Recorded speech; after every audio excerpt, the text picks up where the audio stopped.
السلام عليكم، يا رب تكونوا بخير.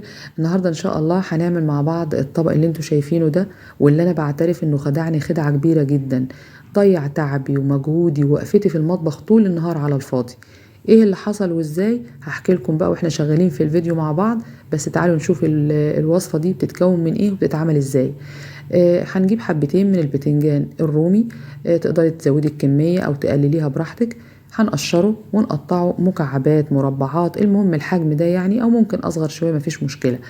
رشة خفيفة كده من الملح، ونقلبه ونحطه في مصفى يصفي ميته ويدبل معانا شوية.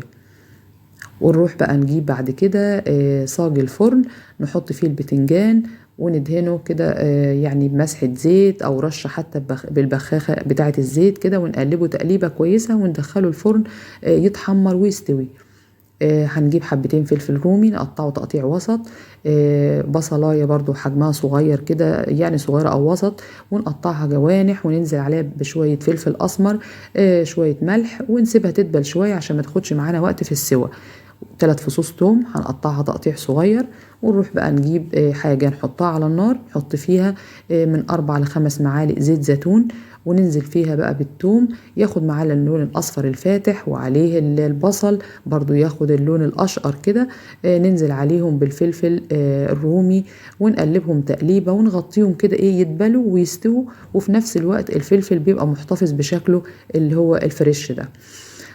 ونسيبهم بقى يبردوا على ما نروح نعمل الصوص بتاعنا. هيبقى عبارة عن فصين توم كده مفرومين، عليهم رشة ملح، وبظهر المعلقة نهرسهم كده مع بعض. ننزل عليهم بكوبايتين من الزبادي او الروب. تمام. وبعدين نجيب بقى الطحينة القمر اللي احنا عاملينها. هسيب لكم اللينك بتاعها في صندوق الوصف. بصراحة خسارة ان انتوا ما تعملوهاش يا جماعة، موفرة اقتصادية مغذية. بصراحة كلها مميزات. هناخد منها معلقتين كبار، وكمان نحط بقى عصرة نص ليمونة، ونقلب. معلقة صغيرة مليانة من البابريكا، معلقة صغيرة مليانة من الكمون. ونقلب بقى التتبيلة الروعة دي اللي من غير ما نعمل لسه بيها حاجة، ريحتها ما شاء الله.